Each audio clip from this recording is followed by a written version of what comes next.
step of the judgment or judiciary of or law in this connection. Ji There are many doors open for me. जी तो कृपा है, मैंने कहा ना मैं इंसाफ का कायल हूँ। नमस्कार, मैं हूं पंकज झा और आप मेरे साथ देख रहे हैं अंदर की बात पंकज झा के साथ। यूपी की सियासत के किंग खान, जिनका कभी भौकाल हुआ करता था, यानी आजम खान, उन्हें सजा हो गई। और सजा होने के साथ ही एक सबसे बड़ा सवाल सामने आ खड़ा हुआ है कि क्या आजम खान का राजनीतिक करियर जो है वो क्या चौपट हो जाएगा? क्या आजम खान राजनीतिक तौर पर अब एक तरीके से चूक चुके हैं? क्या उनके दिन अब गिनती के रह गए हैं? क्योंकि जिस तरीके से एमपी एमएलए कोर्ट ने, रामपुर की एमपी एमएलए कोर्ट ने हेट स्पीच मामले में आजम खान को 3 साल की सज़ा और 25,000 रुपये का जुर्माना दिया है, ये सज़ा सुनाई गई है।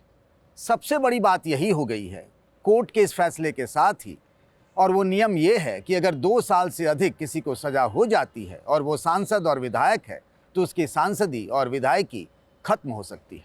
और अब ये खतरा आजम खान पर भी मंडराने लगा, यानी आजम खान अब विधायक भी नहीं रह पाएंगे, ऐसा सवाल सामने आ पहुंचा हुआ है। आजम खान हेट स्पीच का जो ये मामला है, ये मामला पिछले लोकसभा चुनाव का है, यानी 2019 का है। बात है मिलक इलाके में, जब वो चुनाव प्रचार के दौरान मंच से उन्होंने प्रधानमंत्री नरेंद्र मोदी के बारे में ऐसी बात कही थी कि नरेंद्र मोदी के राज में मुसलमानों के लिए जीना दूभर हो गया। यही नहीं, उस समय रामपुर के डीएम हुआ करते थे आंजनेय कुमार सिंह।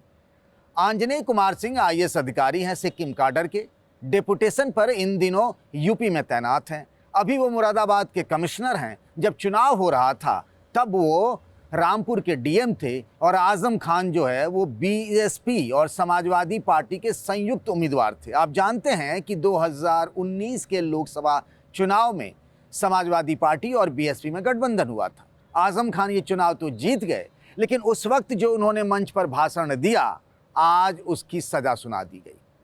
जो उन्होंने कहा था, पहले ज़रा उसे एक बार सुन लीजिए कि आजम खान ने ऐसा क्या कहा था जिसको लेकर आज उनके करियर पर, उनके राजनीतिक भविष्य पर ही सवाल उठने लगा है कि अब क्या होगा आजम खान का।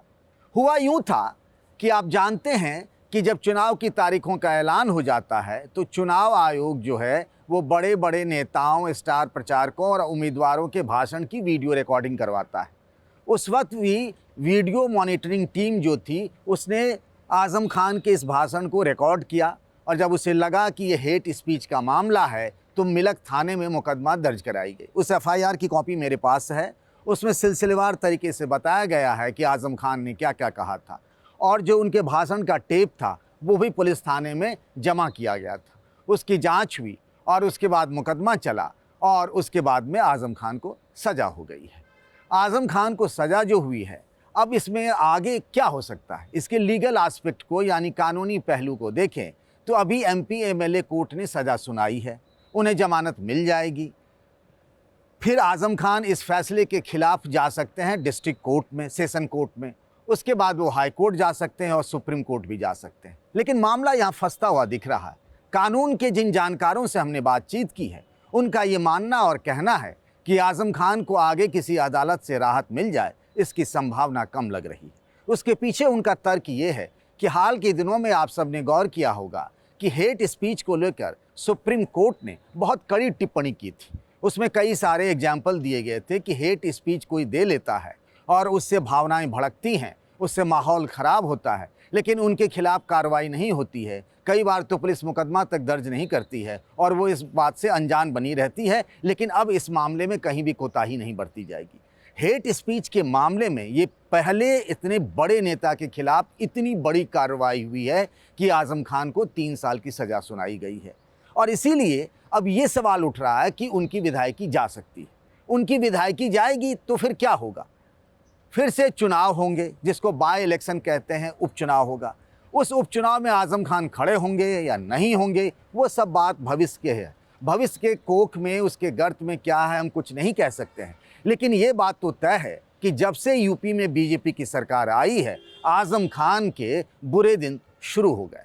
आजम खान 27 महीनों तक जेल में रहे और उसके बाद इसी साल के मई के महीने में सुप्रीम कोर्ट से जमानत मिलने के बाद वो सीतापुर जेल से छूटे। हाल ही में कुछ दिनों पहले बाई इलेक्शन हुआ लोकसभा चुनाव का।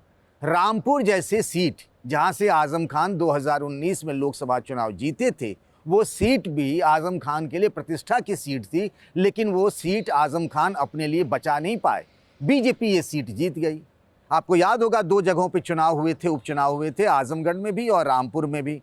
आजमगढ़ भी सीट हार गई जहां से अखिलेश यादव खुद सांसद थे, और आजम खान जहां से खुद लोकसभा के सांसद चुने गए थे, वो सीट भी रामपुर बचा नहीं पाए आजम खान के लिए।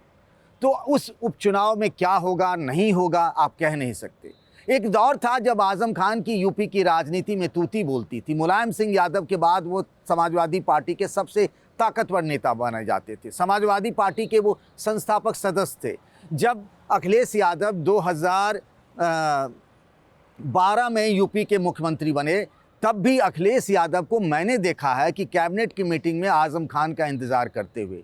आजम खान के घर पर जब मिलने गए थे अखिलेश यादव, तब भी उनको आजम खान का इंतज़ार करना पड़ा था। आजम खान के नखरे, आजम खान के गुस्से, आजम खान के बयान, आजम खान के चाल चलन, आजम खान के काम करने के तौर तरीके, अधिकारियों को किस तरह से क्या कहते थे, ये किसी से छिपी हुई बात नहीं है। जिस डीएम के बारे में उन्होंने कहा था, क्या क्या नहीं कहा था उन्होंने। रामपुर के उस वक्त के जो डीएम थे आंजनेय कुमार सिंह, उनके बारे में कहा था कि किस माँ के कोख से ये कपूत पैदा हुआ है, और ये आपत्तिजनक बयान था, और इसी बात को लेकर उन्हें सजा हुई है। अब सवाल ये है कि यूपी में सब जानते हैं आजम खान कि आजम खान कौन है, लेकिन ये एक वक्त था जब आजम खान इतने बड़े समाजवादी पार्टी के नेता थे कि वो यूपी सरकार में मंत्री थे। उनकी पत्नी तंजीम फातिमा जो है वो राज्यसभा के सांसद थी। उनके बेटे अब्दुल्ला आजम भी विधायक हुआ करते थे। और आज ये स्थिति आ गई इस परिवार पर कि खुद आजम खान के अपने राजनीतिक करियर पर सवाल उठने लगे हैं कि क्या होगा आजम खान का।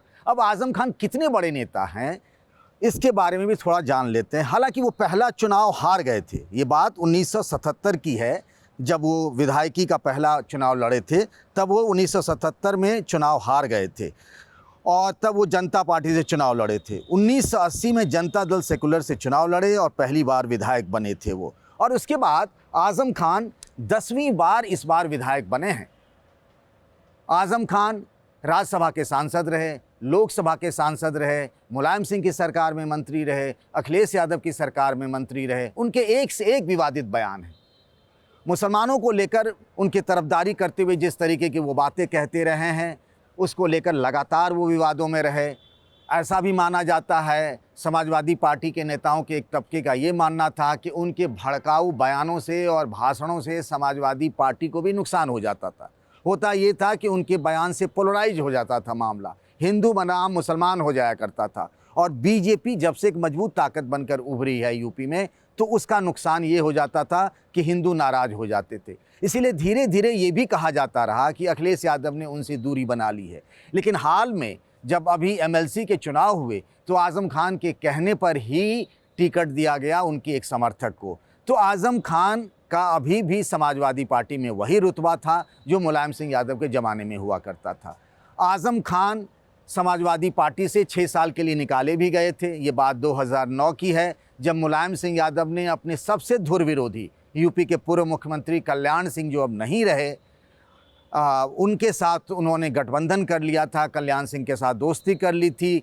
तो ये बात उनको नागवार गुजरी थी आजम खान को, और आजम खान ने तब कल्याण सिंह ही नहीं मुलायम सिंह यादव के खिलाफ भी बातें कही थी। जिस मुलायम सिंह यादव के बारे में आजम खान ये कहा करते थे कि उनकी सियासत नेताजी की सियासत से है, यानी मुलायम सिंह जब तक हैं तब तक उनकी सियासत भी है। और आज जिस तरीके से उन्हें रामपुर की एमपी एमएलए कोर्ट से सजा हुई है, अब सबसे बड़ा सवाल ये उठने लगा है कि क्या यूपी के इतने बड़े और ताकतवर मुस्लिम चेहरे यानी आजम खान का राजनीतिक रसूख और राजनीतिक भविष्य अब खत्म होने वाला है।